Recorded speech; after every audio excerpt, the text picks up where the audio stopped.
It seems to me that there are a couple of types of photographers. There are many types, but two come to mind. One is photographers who are totally gear fixated. That's their pleasure in photography, is what we call the toys. And we share that characteristic. We love new gear, and also it's our business. Okay, Yeah. You know, we're in the business of talking about, writing about, using, testing this equipment, and that's why we do what we love and we love what we do. Granted. Then there are photographers who could almost care less about the equipment. As long as they get a piece of gear that suits them, they'll just go with it. Correct. And it's about the image. And we also are photographers who primarily care about the image. Yep.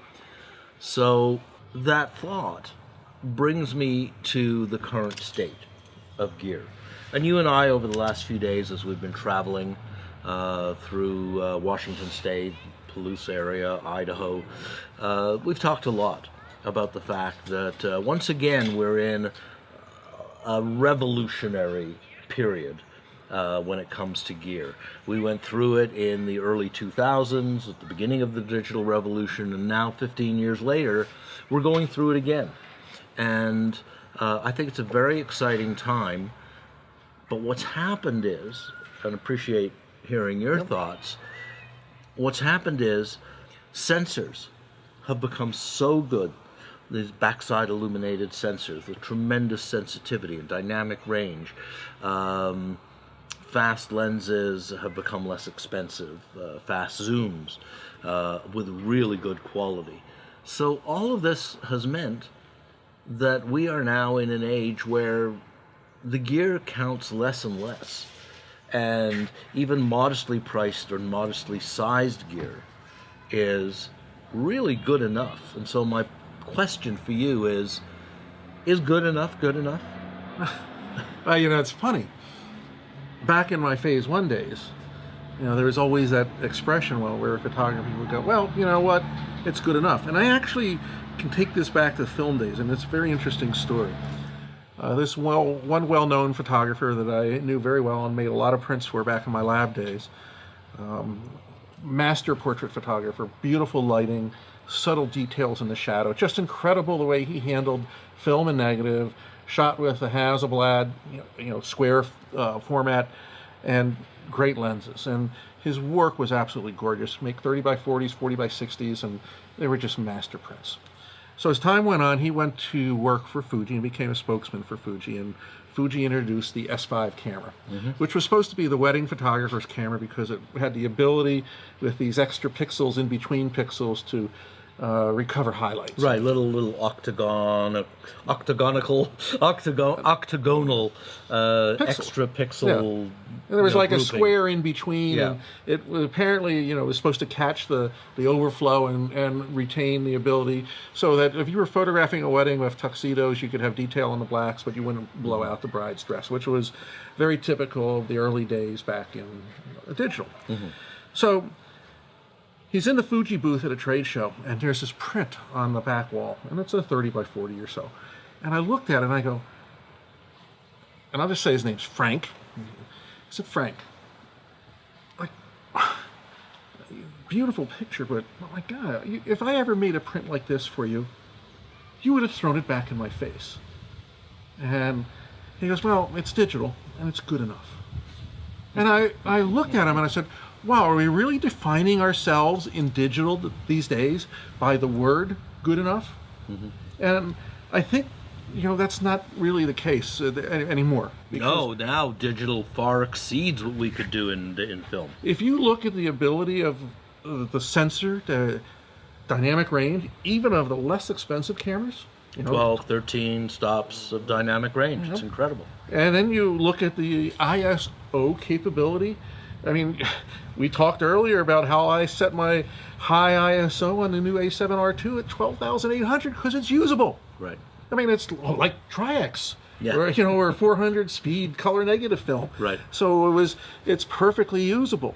So we've got the ISO, we got a dynamic range. We don't have to worry about highlights and shadows anymore, as long as you're watching where your clipping is and understand your digital medium. So we've exceeded good enough. We exceeded good enough there, and we exceeded good enough there. Back in the film days, you could look at a lens and stop it down and take a magnifier out and say, oh, look at the grass on the edge. It's kind of like bending in, and it's soft. It may be good enough, but it was okay. It was film, and you didn't look that way. Now we're looking at pixels, and we looked at, which is a bit neurotic. it is, but we're doing this because we have readers and ourselves that are curious more than anything else. It's curious about how far we can take this grade of excellence anymore. One of the things that we're doing we looked at the two baddest lenses earlier, the 25 and the 85, made by Zeiss. Amazing lens maker. Are these lenses the pinnacle that all lenses should be compared to? And we shot comparisons. Frankly, when we look at the files, I can't tell the difference. I can't find the differences. They're all that good. So what we do is we'll just give you the JPEGs, and the readers can take a look at these and go pixel peeping all they want. But here's an issue. There are reviewers on the web like you and me who, yes, we look at things at 100% on screen, but we make prints. And that is our reference point. And so we'll make 13 by 19 or 1722 or even 2024 prints, put them up on the viewing box, stand back and look at them. And that's a whole other way of looking at an image. There's the looking at it at, one-to-one on screen. There's looking at a large print. But they're different experiences. And then there are the reviewers who are literally pixel peepers. Yeah. They're magnifying things to 400% and, doing arcane and obscure analysis. And I don't know, I kind of like looking at those reviews, but I don't give them much credence. To me, some of those reviews are, they're amusing, they're interesting, but they're not what motivates me when it comes to making equipment decision choices. And I've had some experience recently. I've used everything from cameras with 1-inch sensors, which I think is the smallest size that gives good, decent quality, professional quality, up to medium format. And I've shot everything from 16 megapixels to 80 megapixels. And when you get right down to it, for most applications, they kind of look quite similar. And that's one of the dirty little secrets of this industry. Yeah. The small cameras, as long as it's got quality lenses and the execution is done with care, tripod, self-timer, high shutter speed, optimum aperture, all that good stuff. It's sometimes very difficult to tell the difference. It is, and I think we had this discussion a few days ago, and we need to sort of come back to what the roots are of photography. Let's put the hardware aside for a minute and remember that throughout the history of photography, we had a camera, had film, took a picture, and eventually we ended up making a print. And when you look at the great artists, such as name droppers, Ansel Adams, Edward Weston, all the great guys that made great prints. What made us want to be like them is we saw a print by them. The subtleties. We would be able to go up to the print and take a look at the print. They weren't concerned. They were shooting with the most primitive cameras in most cases that there ever was. They were lenses that we'd now kick out of bed. Yeah, they weren't even concerned with that. It was whatever they could afford. Whatever. There were wooden film holders, for God's sakes, with tape holding them together. So it was still all about the print, and I think we forget this. We're so used to passing our iPhones around, our iPads, or putting a image up on the internet and saying this is the way it should be. The hardware is really good these days, and actually it's so good it's very hard to definitively measure the differences, except maybe in user interface, and I'll come back to that in a minute. So I think what it comes down to now is, let's make the print. how do we go and make a print in the end and evaluate it? And of course, printmaking is a whole new thing, and we've talked about, and we do want to actually prepare something in the future, talking about the print more, and so that's something we're going to come back to because we both believe in it so much. What we have found probably in the last few weeks, as you have said, is that the gear is so good, it's hard to discern a difference. And if I was to make an 1117 print from both my Fujis, my RX 100, my Sony RX 104, the Sony A7, I mean all these, and I put them on a table, you probably would be hard pressed to tell the difference of where they came from. So what I think is important for our readers and a photographer now is not to get caught up in the pixels, the lossless raw, an R channel, G channel deviations, and all the things that some of these guys want to get involved in. Is my feeling was, and I remember my instructor when I was in school said, I challenged him. I said, what's the difference between Panatomic X and Tri-X? Why do you want to use Tri-X when Panatomic X gives you such finer stuff? He says, he says, get a roll, put it in the camera, go out and shoot with it. Make a choice. It's a tool. It's it's the brush. It's the paint. It's what you work with. You define it. And I think that's what we all have to do. We forget that we have to go out and take pictures. Right. And let me just throw one final thought in the mix, and it comes from the fact that you and I go back not just to the days of film, but back into the 60s and 70s when we were working as professional photographers.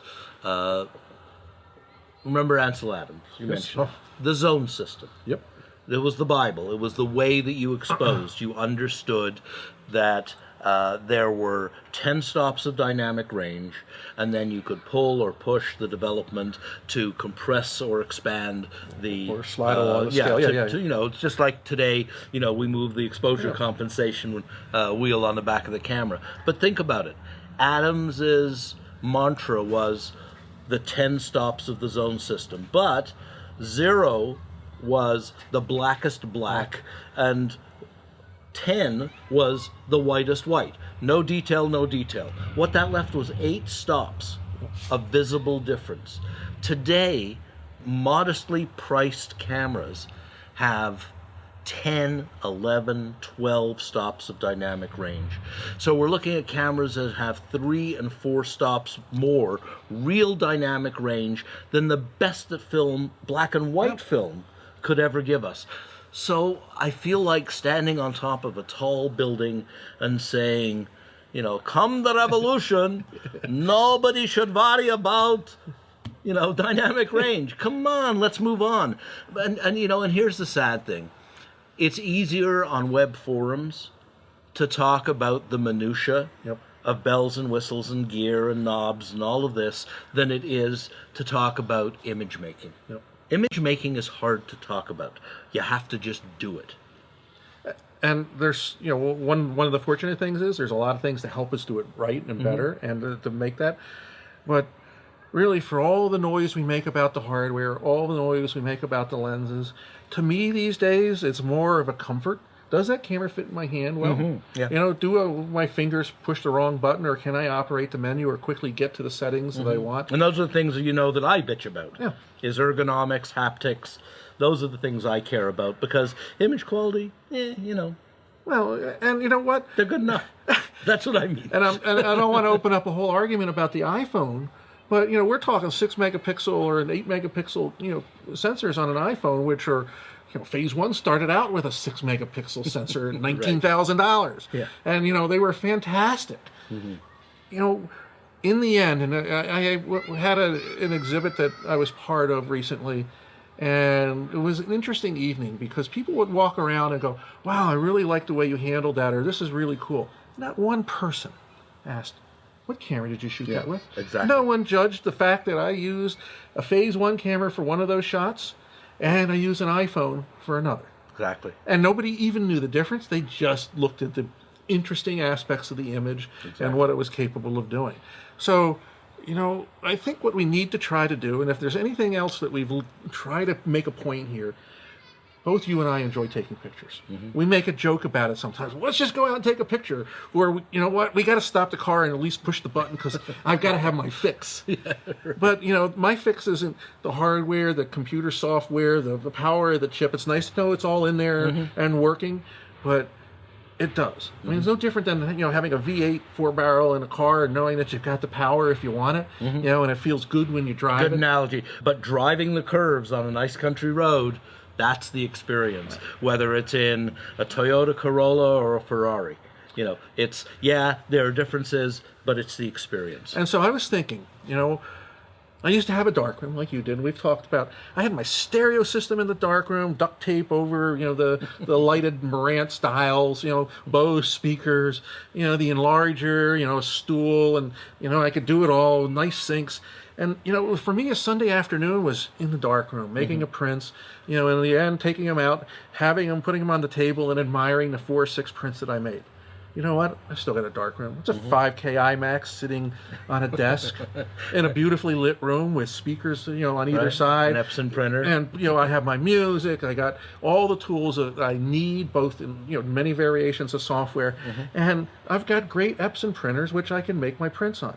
And I got big tables, and when I put that picture down, it's done. And, you know, I have a new word for pictures and prints. You know, when I put a print on the wall, I like to watch people. Say I make a 20 by 24. I like to watch people 4 feet behind, and they stand there and they look at it, and then all of a sudden they take a step forward and a step forward. When they can get to be 6 inches from the picture, and you know, the cameras that we have are delivering such detail, I call it immersive imaging.